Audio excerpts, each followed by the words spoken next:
ये कहानी छपरा जिला के एक छोटा सा गांव का है जिसमें एक लड़का रहता है, बीए कर बकरी चराता है। वो अपना बाप से क्या कर रहा है, चलिए वो कहानी के पास हम ले चलते हैं।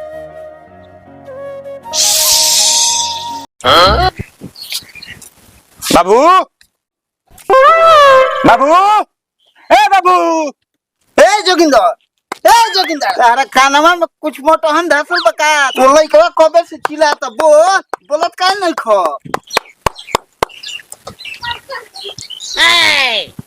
का रे का कहता रे यही सारा उबर बरात रहेला का रे का कहता रे कब से पारा नियर डकरत रे बोल। भाई देखो ना दही आई के सब कते कते हो गइल बा। अरे भाई हमार झटियो बढ़ गइल बा।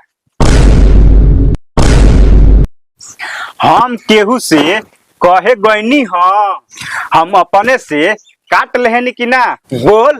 केहू जोगिंदर साफ बेटी चोदे बारे दे देना पैसा की केसदारी बनवा ले वो आखिर तोरे लइका नु ह लान झटलान कइलो बड़ा केहू चुप ते हमार लार जानता रे वो सर के 15 दिन पर केस कटाता कहा जेने ई सरवा का कटवावता इतना जल्दी एकर केस बढ़ जाता है।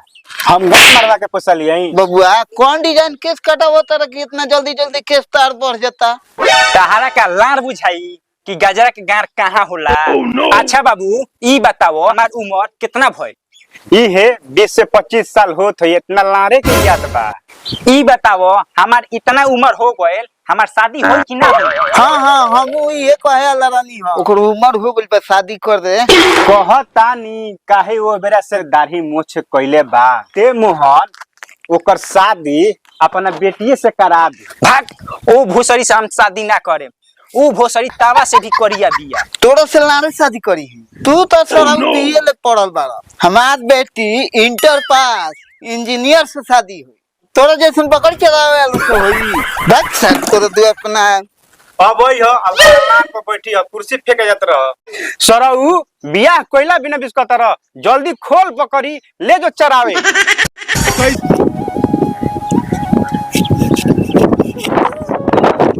अरे साला लागत काम बना जाए।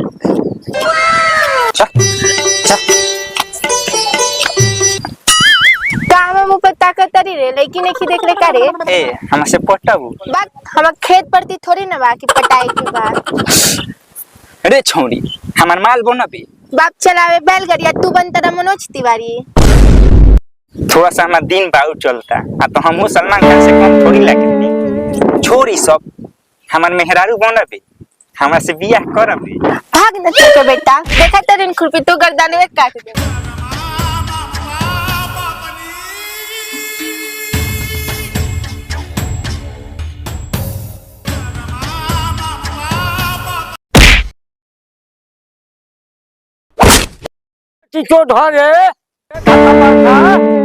अरे बाप रे अरे मैनेजर चाचा हम उनको लइका है खुरपी से काटने के लिए तो यही से भगन यही तो तारा में लड़ गईनी हो।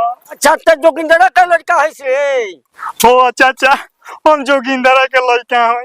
अच्छा तो भागत काहे रहले ही अरे चाचा ओकरा से कहनी है शादी करे के नु खुरपी लेके काटे पड़ गईली हो। अच्छा तो शादी करबे रोक पूरा दुआ पर भेजो तनी पंडित जी के प्रणाम चाचा।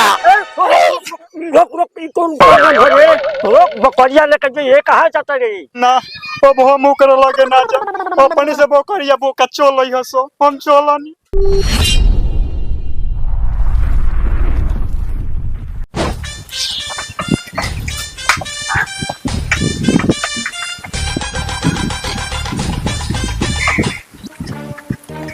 आज तक तो कोनो शादी करा ना पड़ी इस शादी केहू करा दे।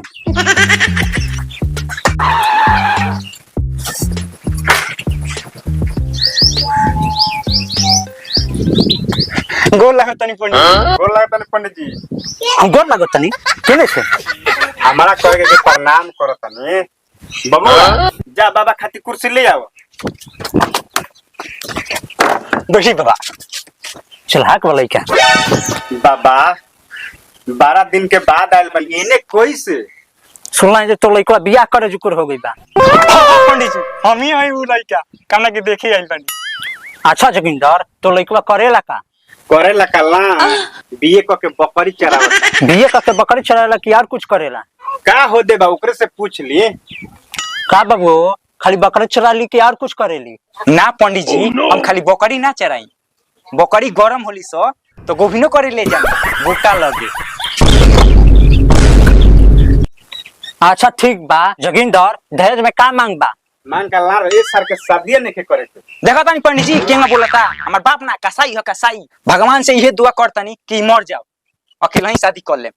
ऐसे नानू बोले के बाबू कैसनो हम तो तोर बाप हवन, छोड़ जाए दे, एक गिलास पानी लेके आओ। पानी ना हमार लान लिया तानी, आगे शादी के बात बढ़ाओ। देख जोगिंदर, तो लड़का अब जवान हो गई बा, तोरा आँख से बाहर हो गई बा। तो लड़का अगर लड़की लेके भाग जाई न तेने कराबे ना उन्हें कराबे, हमार लार धो लेबे। ठीक हो पंडित जी, एकर शादी कर देम। एकरा मेहरारू कोनो हमरा रखे के बा, कहीं से गान मार के खियाई। ठीक बा, 2-4 गो लड़की संग के फोटो लिया है, पसंद कर लिहा। अब गे पंडित जी बढ़िया बात कहनी हो, रोकी एक गिलास पानी खांगा लिया तानी। ना ना ना ना, वही बरा तू बोल दला जा, मैं पेट भर गला, अब तारा बराती के पानी पिए।